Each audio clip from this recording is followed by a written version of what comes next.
Let's talk about what I read in September. Hello everybody and welcome back to the channel. My name is Brie and this is 4 Paws in a Book. Today I am going to talk about my September wrap up. So we're going to be talking about all of the books that I read in the month of September. I did a ton of vlogs, so I will have them linked down below and in the cards as they pop up because I read a ton of books for content, and so if you want my live in-depth thoughts about them, that's where you're going to find it. But today I would like to give you kind of a condensed review of these books just in case you aren't a vlog watcher of mine. And of course we are going to start with our statistics. I had really big plans to do like 30 and 30 in September. That did not work.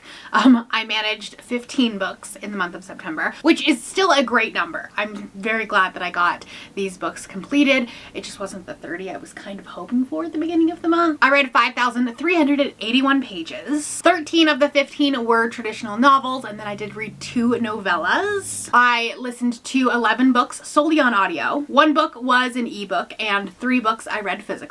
And 13 of the books were targeted at an adult audience and 2 of them were targeted at a YA audience. And then when you look at the ratings, I had an average of a 3.7, which is pretty good. I like to say that anything over 3.5 is a win. However, I don't feel like this was nearly as good of a month as August was. And I think the reason why is in August I had so many 5-star reads and I read some really, really good books, whereas the majority of the books in September fell right in that 3.5 to 4 range, which is good, but not fantastic. So while I didn't have a bunch of books that I hated, I also didn't have any books that I am screaming from the rooftops hoping that everybody reads. So I did have 1 2-star read, but then I had 3 3-star reads, 3 3.5-star reads, 5 4-star reads, 2 4.5-star reads, and only 1 5-star read. Then as far as genres, I definitely started leaning into spooky season in September. I did read 2 fantasy romance books, but I read 5 horror books. I read 3 romance, 1 sci-fi, and 4 thrillers. So that's the statistics. Let's talk about the books. My 2-star read was actually the first book that I read in the month of September.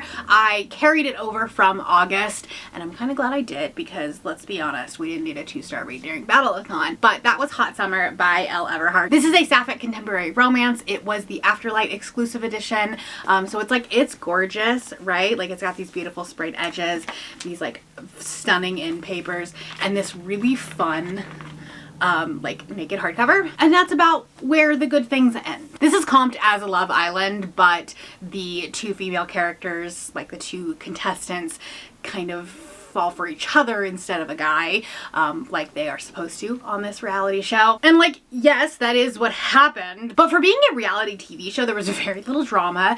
There was not a ton of like high stakes tension. It was honestly like just these 2 girls being cute. And while that's great, I go into reality shows and books about reality shows for the drama, for the angst, for the tension, and I didn't get any of that with this. I was so bored. I was so bored. This book, like I literally started it in the middle of August, put it down, forgot about it, and then was like, well, I need to get it off of my currently reading, so I'm gonna finish it. And yeah, it was just so forgettable. There are a couple of books that I read in September that I'm not going to be talking about today simply because they are part of future vlogs and I don't want to spoil the surprise. But I will talk to you about 2 of my 3 stars. The first one was Awaken the Fifth Order by Alison Carr-Wechter. This is the 3rd book and the conclusion to the Immortal Order series. I love book 1. Book 1 was phenomenal. It has such strong characters. The trauma that the characters have gone through in the past and how they are working through it together is just something that is such a buzzword for me. And while I did like this book more than I liked book 2, because if you remember from my June wrap up, I did not like book 2. And I liked this one more because it did feel more like the 2nd book in a Romantasy duology where the 2 characters are like burning down the world for each other and trying to, you know, work together to take down a bigger issue. But at the end of the day, this book like just did not have the same magic that book 1 did, and I'm disappointed. And I don't know if it was because there was like too many characters. I don't know if we just didn't have the same connection that we did in book 1. I don't know if I just maybe read book 1 at perfectly the right time and this series isn't really as great as I had in my head. This book was fine. It was fine. It didn't do anything offensive, but I was just kind of like disappointed in it, both of them, after book 1. I also gave 3 stars to Dead Lake by Darcy Coates. This I talked about at length in my seasonal spooky vlog, and just kind of the reasons why it didn't necessarily work for me, and that being that it was too long to be a short story, that we had to hit the action really quick, but too short to really discover the characters, discover the setting, and really like have this spooky atmosphere that Darcy is known for. This book is about a woman who goes to her uncle's cabin to kind of get away. She's on a deadline. She has to finish these paintings for this show, and she's trying to like clear her head, right? So she goes to her uncle's cabin. It's deserted, and just to kind of, you know, get creative juices flowing again. But she gets there, she notices that there is someone that is stalking her, that this guy is like standing on the edge of the dock, and he actually may not be real. This has the potential to be so spooky, right? That concept, that premise is terrifying, right? You are a young woman by yourself and you realize you're being stalked. That in and of itself is terrifying, but then you add in this paranormal layer to it, and it should have been really great. But I think because it was only about 100 pages, we never like really dove into it being scary. I think that our main character like made all of the stupid decisions, and not like the stupid decisions that most main characters make in horror books, just like dumb ones just to move the plot along. And it didn't make sense for the character, but it also could have just been that they made sense for the character, but Darcy never let us know that it made sense for the character because we never really got to know the character. So it was 3 stars. It was fine. Novellas are really hard to do, and I kind of said this in my vlog, where you have this like reverse Goldilocks zone where if you have a short book, you have 10, 15 pages to really hit that punch, and you have very little space to do something powerful. And then on the other side, you can have this 400-page book, and Darcy does what she does best, which is create these characters that you become attached to and create this really stunning, moody atmosphere where the setting is almost this character. And in 100 pages, you have too much space to do this quick punch, but not enough space to really dive into the character. And so that's what left me at a 3-star rating. I had 3 3.5-star reads, and I talked about all of them in different vlogs. The first one was Better Than Fiction by Alexa Martin.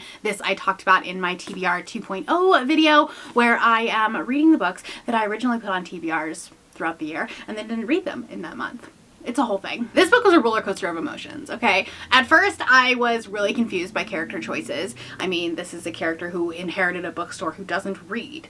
What? And then she starts getting involved with this local author that comes to the bookstore for a signing, and he wants to write his next book in Colorado, and so she becomes the local tour guide. And it kind of morphed into this like light rom-com-y adventure book, and it wasn't trying to take itself too seriously. And so I was like starting to enjoy it, and then the ending happened. The third act conflict was so out of left field. It didn't feel genuine to the characters. Here's the thing, I know romance books have to have a third act conflict for it to like be a part of the genre, because that is, you know, the formula of a romance book. But like, for the love of all things holy, authors, please make it make sense for the characters. You can't just throw a dart at a board and be like, this is the third act conflict that I am choosing for this book, when it doesn't make sense for the character. And the fight that they get in doesn't make sense for any logical adult. And that's what frustrated me. So honestly, 3.5 stars might be even a little bit generous, but I did have a good time with it. I had fun with it. I just like really, really hated the ending. And I read a lot of Alexa's books at this point,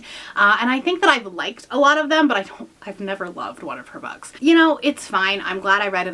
Glad I got it off of my shelf in my physical CBR. Not a new all-time favorite. And then I had 2 3.5-star reads in my seasonal spooky vlog. The first one was You're Not Supposed to Die Tonight by Kaylin Bayron. This is a summer camp horror, or like a camp horror. And that's one of my favorite settings for horror, specifically in the YA age range, just because you can be kind of ridiculous, kind of over the top, but like it's summer camp. Summer camp is over the top. And this book was a lot of fun. It was a good time reading it. It's about a girl who works at this camp, and she's kind of an actor for this camp, where people will come to reenact final girl situations. And so they basically pay to be scared and killed off. Obviously nobody's really supposed to be dying, but then someone does start dying, okay? People actually start getting killed off, and she becomes a real final girl, and that's not supposed to happen. I do think that this book was too short. It's only about 250 pages, and it goes so fast. It starts out kind of light, kind of fun, and obviously campy, but it quickly just dives into chaos, and you do not know which way is up, which way is down. We start dealing with cults, we start dealing with racism and classism, and it's terrifying, but I wanted to sit in that terror for a little bit longer, because it was like as soon as something got revealed, we moved on to the next thing. So that was my only complaint with this book. And Caitlin's fantasy books have actually been critiqued as being too long, too overwritten, and I'm wondering if maybe when she moved over to horror, she took that criticism and like went too far. Because I could have used like an extra, and not even like that much, like an extra 50 pages. And I think this would have been like really hit the sweet spot. And then my other 3.5 star was The Luminous Dead by Caitlin Starling. This is a sci-fi horror, and I do think that it leans more on the sci-fi than it does the horror. The only horrifying part of it is the isolation trope. This is about a girl who signs up to be a cave diver on a remote planet, and the only other character that is really involved in this entire book is the voice in her head of the person at the control center. I actually thought for a long time it was an AI, and that she was really just talking to herself. I thought that would have been really terrifying. It wasn't. It was a real person, which I think also really worked for the book. It just wasn't the direction I thought it was going to go originally. As we go through this book, we find out why she's on this mission in the first place, that she lied about some of her credentials to get on this mission, and why it was so important to her. We also start to learn about other people that took this dive previously in past years, and we find out what happened to them and why we are continuing to go down into this cave. It's definitely more sci-fi forward. I think that if you like books like Ghost Station, this is a book that you'll like as well. And also it's queer. It is a sapphic sci-fi horror. I had really low expectations going into this because there were some very mixed reviews about it, but I had a really good time with it, and I also really liked the audiobook. Moving on to my 4-star reads, the first 3 that I'm going to talk about were ones that were in my TBR 2.0. That vlog ended up being such a win for me. I had books that like I really enjoyed in that vlog, which is not always something that happens, but I'm excited that it did. So the first one is Keep It in the Family by John Mars. Here's the thing, John Mars is about to become my hyperfixation author. I love his books, okay? This book is definitely not like his other ones. It's definitely more of the traditional thriller in the sense of like it doesn't have the sci-fi element to it, and it doesn't have the like social experiment that the other books that he has written, like his more recent books, have. And this book was like bonkers, okay? This is about a couple who were not supposed to be able to get pregnant, but then they do, and they move into their dream home. They're remodeling it because, you know, it was a fixer-upper, and during their remodels they find this carving in the wood that says, "I will save them from the attic." And we start going down this trail of just absolute like chaos. There are so many things that get uncovered, and it's really a unique way of doing a thriller because there are several points of view. We have the husband and wife. We also have some other family members that kind of know things. And the way that's done is so cool because everybody that's involved in this knows something, but no one knows everything. So then you as the reader actually know more than any of the characters because you are learning different things. And so it was really cool as the reader because you're able to like start putting the pieces together, and then you see the characters start putting it together, and then something else comes in out of left field and you're like, well, this kind of throws that out the window. And it was just like, I don't know, it was such a wild ride. I read this book so fast. Like, it's not a small book, but I read this in a day, and yeah, had a great time with it. I also gave 4 stars to Ashes in the Star-Cursed King. I finally finished the Crowns of Nyaxis series. This is a series of duologies that Carissa is writing in this world, and this one just solidified my love of Romantasy duologies because, like I said earlier, it is about the characters working together. Our big conflict of the book is no longer the 2 characters butting heads or the 2 characters trying to get together. It is the 2 characters together dealing with the shit that the world is throwing at them. And I think that as I read more and more Romantasy this year, this is something that I'm finding I love because I I have always been a romance reader, and I have found that in the past couple of years I am a fantasy reader. And so Romantasy has been this perfect blend of still getting the cute, soft moments of a romance, or the angst and the tension of trying to get together with somebody, but also the external political courtroom drama of high fantasy. And when you can blend that, that's where you find really good romantasy. And there's obviously a balance. Some books are really going to work and some books aren't, because they will, you know, fall too far on the smut or the romance side, or there won't be enough romance in it. And so finding that balance, that line, is really hard to do, but when you do, you get something like this. I do think that this book may have been a little bit too long. There were times where I think it was either redundant or slow. Like I just wanted the story to start moving along, but we were having another quiet moment. And I love quiet moments, but like, we do have to move the story along. But I did find that, like, I read Serpent and the Wings of Night over a year ago, but I was finding that as I was getting back into this book, I was still remembering what had happened. I still knew the important parts. And while Carissa doesn't hold your hand and be like, remember that this happened in book 1, she was like highlighting the points that were important. I'm really excited to get to the next book. She is starting a new series, like a new duology, but within the same world, and I'm very excited about it. And then I also gave 4 stars to Middle of the Night by Riley Sager. I was really hesitant about this book because I've heard some middle of the road opinions about it, and it was also Riley's first time writing a male main character. He tends to write female main characters. I don't know why, but that's what he's always done, and this was his first male main character. But this was a ton of fun. I don't think it was quite as like twisty and turny as Lock Every Door or Home Before Dark was. I think it's more along the lines of The Only One Left, which is his most recent, and also I think The Last Time I Lied. I feel like it has like similar vibes to those in terms of plot structure and things like that. This is about a man who, as a kid, his friend was basically kidnapped out of a tent in their backyard and went missing. And it became a cold case. Obviously everyone assumed that he was dead, and it just kind of fell by the wayside. And then I think 30 years later, something like that, he is coming back home. There are weird things that are happening, right? The baseball that they had as a kid shows up in his yard. So you're almost thinking that it's like the ghost of the little boy, but it's like, you know, you don't know, is it that, or is it somebody like trying to mess with his head? And this is definitely like a popcorn thriller, right? It was just a fun time. It was a good time, but it kept me on the edge of my seat, and I read this in like maybe a day and a half. It was a really quick read for me. And then lastly, I also gave 4 stars to Midnight Mass by Sierra Simone.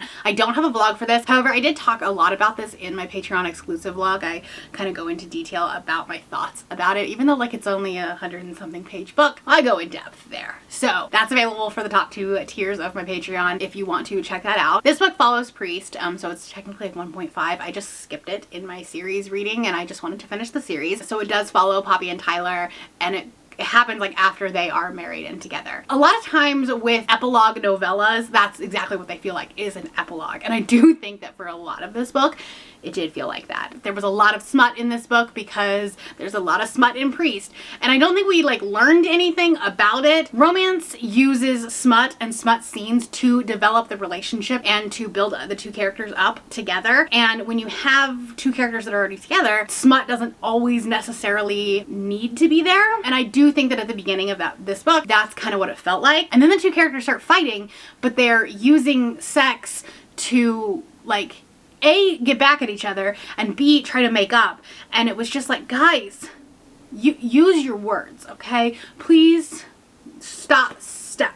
Put your clothes back on and let's talk, because this is not productive. But the last 30% of this book was so powerful. This does deal with pregnancy loss, and it does deal with miscarriages and moving on after that, and after that happens, and what that can do to a relationship and to a marriage. And as someone who has gone through that, that is something that is very powerful, very personal, and the author's note at the end of this made me cry. So I very much appreciate that. And yeah, 4 stars. Both of my 4.5 star reads I did talk about in my seasonal spooky vlog, but the first one was The September House by Carissa Orlando. This was such a strong debut. I will 100% read other books from her in the future. This was darker than I thought it was going into it. It still has a lot of light, a lot of like humor. And I also talked about this book in my horror recommendations for beginners, which I'll also link up above if you're interested in it, because this does have ghosts that are pranksters, and we have this ghost maid that like loses things and And so there's humor in it, but it's definitely a horror. There is no doubt about that. And more importantly, this story deals with abuse and abusive relationships and the impact that that has on a family, on a marriage, on relationships between parents and children. And it really messes with your mind because you go through this story and you're trying to figure out, like, you believe our character 100% the entire time up until the end, and you're like, wait a minute, was she making this all up? No, she couldn't have been making it up. Wait, but maybe, because that does make sense. And so, like, you're left wondering what is going on the entire time. And yeah, it was just a really powerful story. This is about a couple who finally is able to buy their dream house. Unfortunately, it's haunted, but prices being what they are, they cannot sell their house. They've put too much money into it. So they're just gonna live with the ghost. And as we go along, things unfold about the house, about the history of the house, what had happened to the different ghosts, and like why they were ghosts on the property to begin with. It was so good. It was so creepy in a really soft and slow way. I would almost call this like a literary horror because there are parts of this book where you're like, this feels slice of life, but then something just absolutely terrifying happens. So highly recommend this book, but no going into it like there is a ghost intestines hanging out, and we do read about that. And then I also gave 4.5 stars to Home is Where the Bodies Are by Geneva Rose. I have read from her in the past, but it really felt more literary fiction than thriller or horror, and this one definitely is more thriller. It's bonkers, it's family drama, it's about these siblings that come back home after their mother dies, and family secrets are getting unfolded that, like, we wanted to stay buried. They find a VHS tape, hence the cover, where their father is dragging a dead body and saying we need to hide this and we can't call the cops. That's where we start, and it just kind of snowballs from there. All three of the siblings are dealing with their own personal things in their lives, struggles and trials and tribulations, and they're all like jealous of each other because they won't talk to each other. And I think it was so realistic in its depiction of family, especially family that doesn't necessarily talk a lot, more like distant family, low contact kind of thing, where you're finding out about something that happened 5 years ago, but you and your brother never talk about it. You never talk at all, and so you're just now finding this out about them. And as someone who doesn't have a great relationship with a lot of my family members, you know, it hit home a little bit. Beyond that, it was crazy. I kind of started out by thinking like, oh, I'm just gonna go along for the ride. I'm just going to not try to guess, but obviously your brain does anyways.